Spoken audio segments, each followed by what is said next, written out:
जय श्री कृष्णा, राधे राधे, जय श्री हरि। आप सभी को बैसाख मास की ढेरों हार्दिक शुभकामनाएं। आज हम आपके लिए लेके आए हैं बैसाख मास महात्म अध्याय का कथा 3 और कथा 4, जिसमें हम जानेंगे कि बैसाख मास में क्या दान करने से क्या फल की प्राप्ति होती है और जो मनुष्य बैसाख मास में नियमों का पालन नहीं करता है तो उन्हें किस प्रकार से दुख भोगने पड़ते हैं। तो आइए शुरू करते हैं अध्याय 3। जो मनुष्य बैसाख मास में ब्राह्मण को सुंदर चारपाई दान करता है और उस पर सोए हुए ब्राह्मण को हवा करता है तो संपूर्ण धर्मों के साधन से उसका शरीर निरोग रहता है। वह योगियों से भी दुर्लभ मोक्ष पद को पाता है। उसके पाप ऐसे ही जल जाते हैं जैसे अग्नि के स्पर्श से कपूर। उस पलंग पर ब्राह्मण के सोने से जीवन भर के जाने न अनजाने पाप नष्ट हो जाते हैं। वह इस जन्म में सुखों को भोगता है, उनके कुल की भी वृद्धि होती है तथा यश और धैर्य मिलता है। जो बैसाख मास में ब्राह्मण को सुंदर तकिया दान करता है उसके सभी पाप नष्ट हो जाते हैं।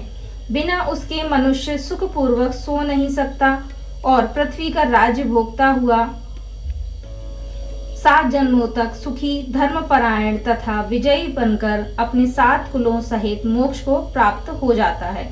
जो बैसाख मास में चटाई या आसन का दान करता है, जैसे जल में पड़ी हुई वह भीगती नहीं, जल से अलग रहती है, वैसे ही वह मनुष्य संसार के सब धर्मों से अलग रहता है। चटाई और आसन देने वाला पुरुष आसन और शैया पर बैठकर सुख भोगता है। जो पुष्प और कुमकुम का दान करता है वह सार्वभौम राजा होता है। जो जल से भीगी हुई चंपा तथा कुश का दान करता है सब पापों से दूर रहकर सर्वसुखी देवताओं की सहायता से मोक्ष प्राप्त करता है। जो संक्रांति में केतकी और मल्लिका का दान करता है वह भगवान की आज्ञा से मोक्ष प्राप्त करता है। जो सुपारी, सुगंधित द्रव्य तथा नारियल का दान करता है वह 7 जन्म तक ब्राह्मण के घर जन्म लेकर 7 कुलों सहित विष्णु को प्राप्त होता है। जो ब्राह्मण के विश्राम के लिए मंडप बनाकर देता है उसका अनंत फल होता है तथा जो छाया मंडल बनाकर बालू गिरवाकर प्याऊ लगाता है वह स्वर्ग का भी स्वामी होता है। जो रास्ते में बाग, तालाब, कुआं, बावड़ी, प्याऊ आदि लगाता है मानो धर्म उसका पुत्र ही है। उत्तम शास्त्रों का सुनना, तीर्थ यात्रा, जलदान, सत्संग, अन्नदान, पीपल का वृक्ष लगाना तथा पुत्र यह समान ही है।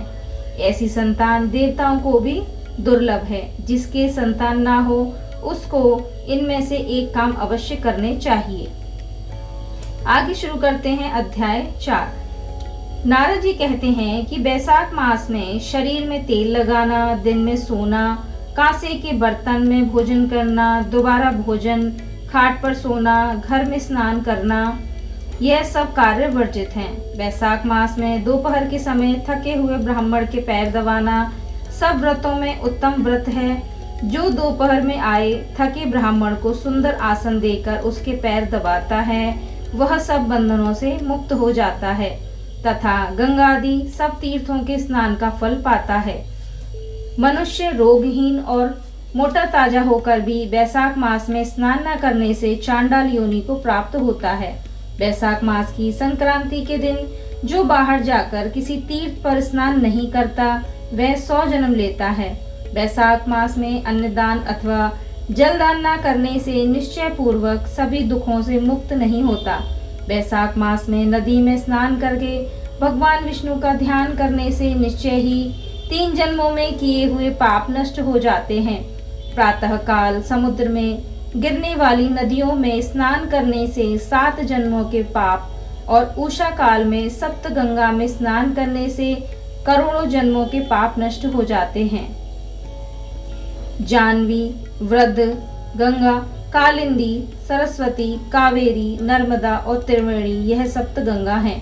बैसाखी मास में बहते हुए जल में मंजन करने से सारे जन्म के किए हुए पाप नष्ट हो जाते हैं। दूध से उत्तम, दही से उत्तम घी, वैसे ही सब मासों में कार्तिक कार्तिक से माघ और माह से बैसाख माह उत्तम है। दरिद्र तथा पराधीन को भी थोड़ी से थोड़ी वस्तु, जल, कंद मूल, फल, गुड़, छाछ आदि मिल जाए, वही दान करनी चाहिए। दान न करने से दरिद्रता आती है और दरिद्रता से मनुष्य पाप करता है तथा पाप से नरक मिलता है। इसलिए मनुष्य को वित्तानुसार अवश्य दान करना चाहिए। बैसाख माह के विष्णु देवता हैं, इस कारण इस मास में किया हुआ जप, दान, यज्ञ और तप अधिक फल देने वाले हैं। नीचे लिखे मंत्र से भगवान की प्रार्थना करें। मंत्र है, हे भगवान, मैं बैसाख मास की संक्रांति में स्नान करने की कामना करता हूँ, कृपया आप इसको पूर्ण करें। तथा हे मधुसूदन, मैं स्नान करके आपको अर्घ्य देता हूँ, आप इसे ग्रहण करें। गंगा आदि सब तीर्थ मेरे अर्घ्य को ग्रहण करके मुझ पर प्रसन्न हो। आप समदर्शी पापियों पर भी कृपा करके मेरे अर्घ्य को ग्रहण करें और यथाचुत फल दें। इस प्रकार अर्घ्य देकर, स्नान करके, वस्त्र पहनकर अपना नित्य नियम करें और बैसाख में उत्पन्न होने वाले फूलों से भगवान का पूजन करें तथा बैसाख की कथा सुनें। इससे करोड़ों जन्मों के पाप नष्ट हो जाते हैं। जो तुलसी दल से भगवान का पूजन करता है, वह सार्वभौम राजा होकर अनेक जन्मों में विविध सुखों को भोगता है और फिर अपने कितने ही कुलों के साथ विष्णु की सायुज्य युक्ति पाता है। तो यह थी बैसाख मास में सुनी जाने वाली अध्याय 3 और 4 की कथा। यदि यह कथा आपको पसंद आई हो तो अपने फैमिली फ्रेंड्स के साथ ज़रूर शेयर करें और हमें सब्सक्राइब करना ना भूलें। मैं मिलती हूँ आपको अगली वीडियो में अगले अध्याय 5 और 6 के साथ। तब तक के लिए राधे राधे। जय श्री हरि विष्णु।